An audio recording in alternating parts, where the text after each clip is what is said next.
I have searched many years on end. There I have searched many years on end. There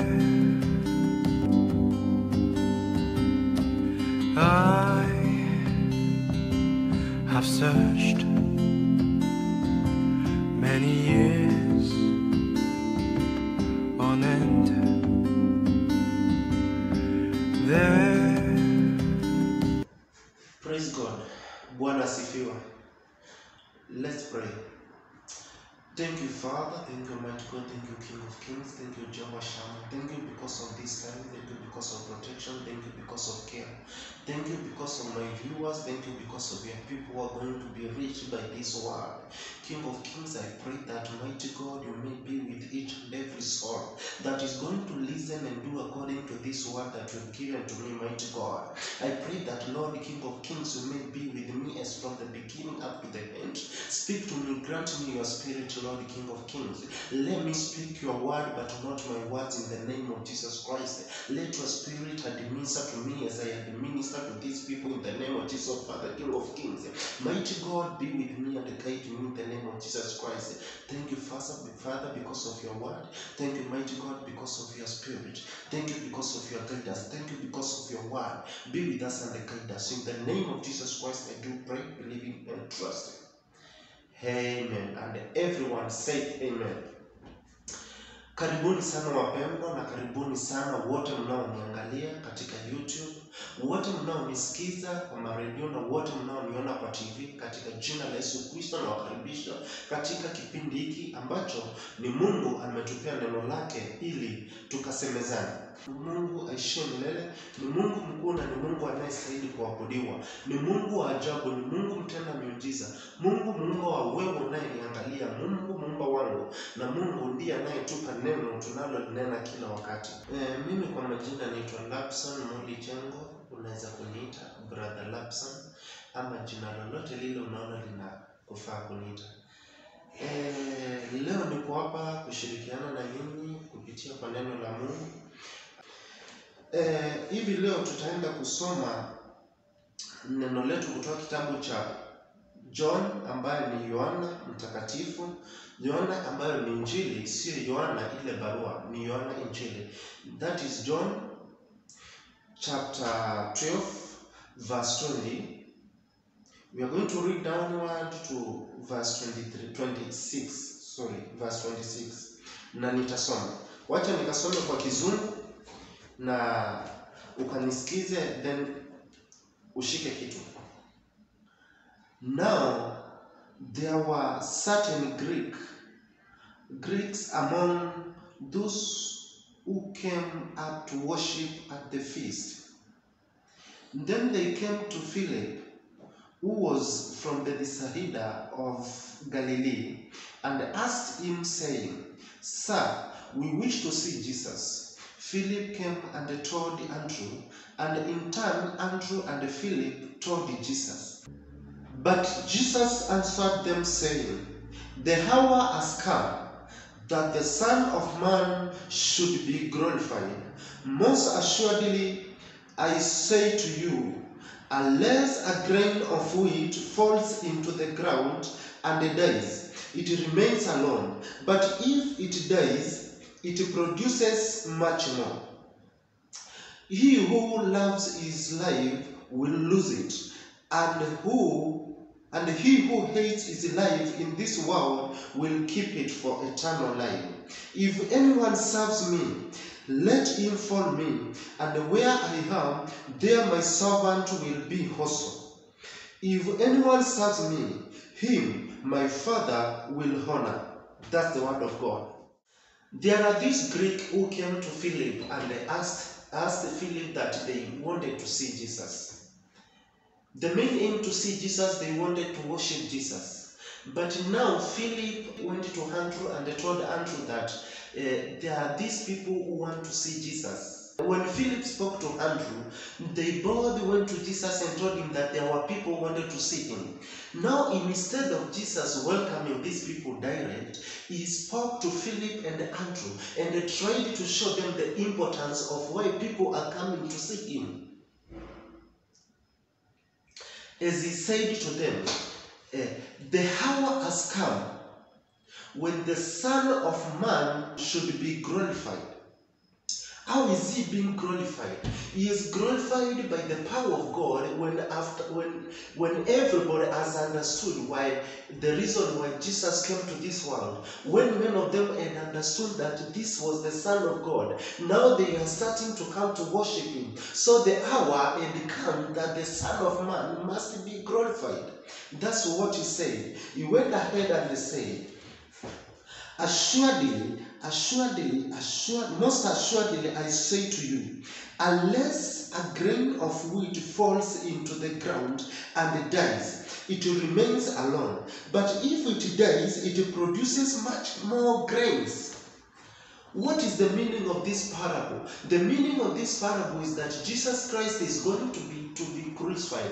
Jesus Christ is going to die. When he dies, many will be saved from his death. He will be saved by the blood that he will shed on the cross. His death will bring many to God. His death will save many people in this world and will get saved to heaven.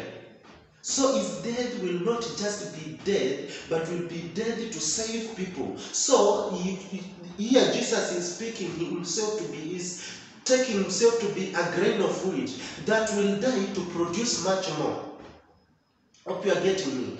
Now, Jesus Christ continued and said to Philip and Andrew, he who loves his life will lose it, and he who hates his life in this world will keep it for eternal life. If you love your life, you will not be able to carry a cross together with Jesus Christ, because the way of Christ is heavy. The way of Christ is so straining. The way of Christ, he has rules and regulations. So if you love your life, you will not be able to walk together with Christ.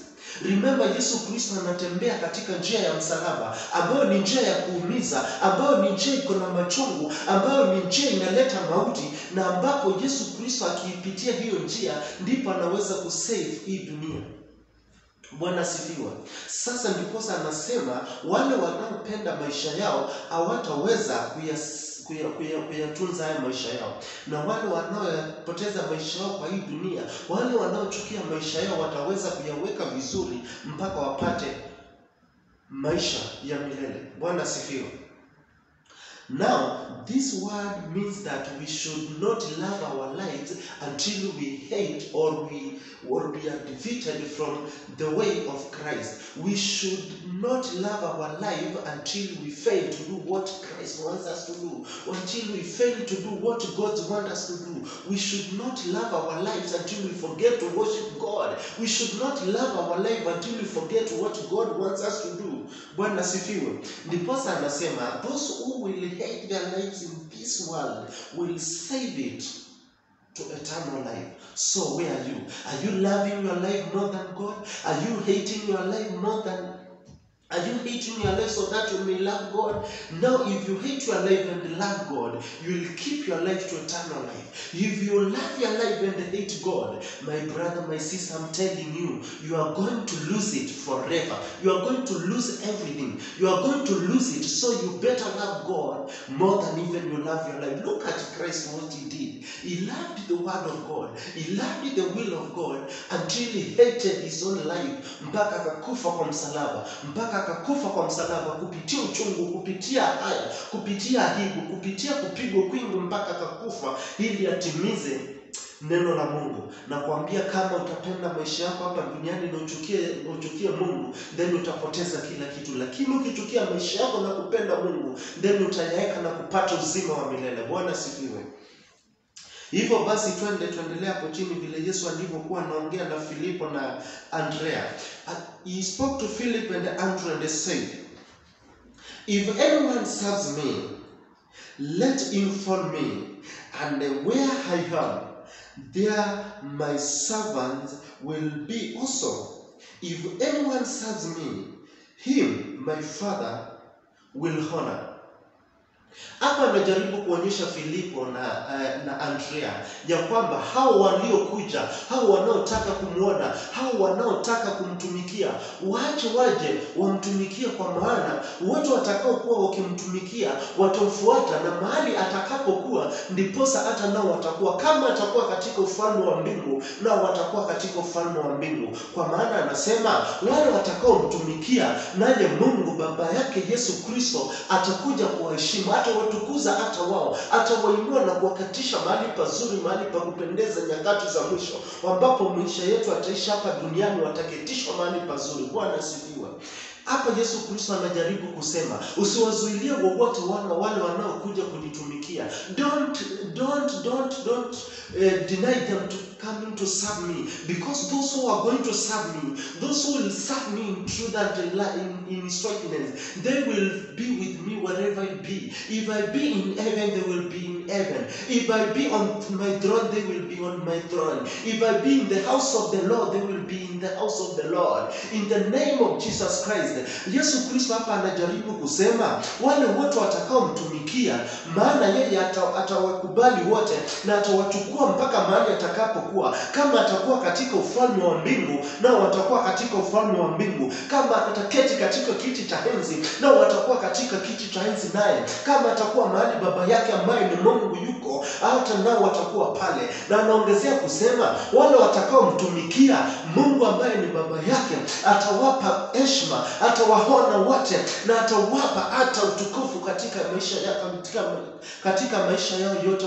Mungu wangu, hapa ndiposa Yesu Kristo anajaribu kuonyesha vile ukubwa na uzuri wa kumtumikia yeye mwenyewe, kama vile anavyosema watu watakao mtumikia watakuwa mahali atakuwa.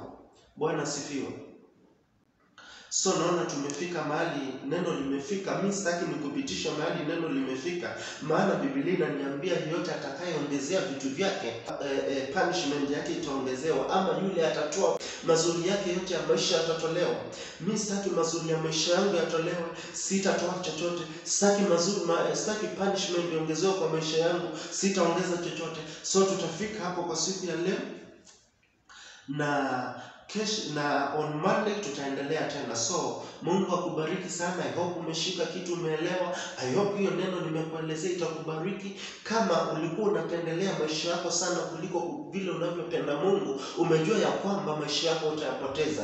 Kama ulikuwa unapenda Mungu sana mpaka unachukia maisha yako, umejua utazidi na kuyapata katika uzima wa milele. Utazidi kuyaweka vizuri mpaka wakati utapata uzima wa milele. So naomba ndugu yangu uendelee kupenda Mungu, naomba ndugu yangu uendelee kutumikia Mungu, kwa maana ukitumikia Mungu umetumikia Yesu Kristo, na ukitumikia Yesu Kristo umetumikia Mungu, na ambapo Yesu Kristo atakapokuwa nao utakuwa pale, kwa maana zote tunaelekea katika ufalme wa mbingu, zote tunatumikia ili tukafike kuona uzima wa milele. Naomba tuendelee kutumikia Mungu na tuendelee kutumikia Yesu Kristo, ndipo tukapata kuona uzima wa milele. Bwana sifiwe. Kufika hapo nimefika, wacheni tukaombe ndiposa tukafunge neno la leo na tutaendelea. Let's pray. Asante Baba, asante Mwana, asante Roho Mtakatifu, asante Yesu Kristo, asante ni kwa ajili ya ukuu wako, asante ni kwa ajili ya neno lako, asante ni kwa ajili ya neema yako, asante ni kwa ajili ya Roho wako, asante ni kwa ajili ya kuwa nasi na kutuongoza katika hili neno. Umeleta ufunuo wa ajabu, mfalme wa falme, pokea sifa na heshima kwa kitendo chako cha enzi. Naomba mfalme wa ajabu ukazidi kuwa nasi. Wowote wale wamesikiza hili neno, mfalme wa falme, na kuliweka katika mioyo yao, mfalme wa falme, naomba ukaliandike katika akili zao na katika mioyo yao, ukaliandike katika kuta za mioyo yao na katika kuta za akili zao, mfalme wa falme, ndiposa wakalitenda Mungu wa ajabu na wakakutumikia Mungu wangu. Wowote wale wanaopoteza maisha yao kutumikia mfalme wa falme, usiwaache katika aibu, mfalme wa falme, usiwaache peke yao Mungu wangu. Endo kasimame nao, naenda kuongoza mfalme wa falme, endo kashika na kuwapeleka mpaka watakapopata maisha ya milele, ufalme wa falme. Naomba Mungu wangu ukasimame na kila mmoja atakayesikiza hili neno na kulitenda ufalme wa ajabu. Wenda ukamwezesha na ukamwondolea majaribu yote ibilisi, majaribu ya shetani na mipango ya kuzimu yote inayopangwa kinyume na maisha ya ufalme wa falme. Kama kuna msikilizaji yote amechukua wakati wake kunisikiliza, Mungu wa ajabu, naomba ukamtimizie matakwa yao katika jina la Yesu Kristo. Ukamtimizie mahitaji ya moyo yake katika jina la Yesu Kristo. Ukamuongoze kila mara na ukamfunika damu Yesu Kristo, mfalme wa ajabu, maana unastahili Mungu wangu na najua unaweza. Asante ni kwa ajili ya neno la leo. Mahali limeanguka Mungu wangu, acha likanawiri. Mahali limeanguka acha likakuwa Mungu wangu na kuleta makuu katika jina la Yesu Kristo. Kama vile neno lako linavyotuambia mfalme wa falme, hakuna moja litapita bure, mfalme wa ajabu. Nimelimena na wacha likafike katika mioyo itakayoshika katika jina la Yesu Kristo. Maana wewe ni mkuu na hakuna mwingine kama wewe. Himiliwa na tukuziwa akiwa kitini cha enzi. Wote walio na maumivu Mungu wangu na waleta mikononi mwako. Wewe kuanguza na kuwaponya katika jina la Yesu Kristo. Walio na mahitaji tofauti tofauti kuwatembelee Mungu wa ajabu. Enda Mungu wangu, wasikilizaji wangu wote katika jina la Yesu Kristo. Ukawabariki na ukawainua katika jina la Yesu Kristo. Najua Mungu wangu wewe ni mkuu na hakuna aliye kama wewe. Katika jina la Yesu Kristo simama na wote. Simama na wagonjwa waponye katika jina la Yesu Kristo. Simama na nchi yetu ya Kenya, mfalme wa ajabu. Tunaomba viongozi wote wa kisiasa na wa kiroho katika jina la Yesu Kristo. Ukawape hekima na ukaongoze ndiposa wakatuongoze vema katika jina la Yesu Kristo.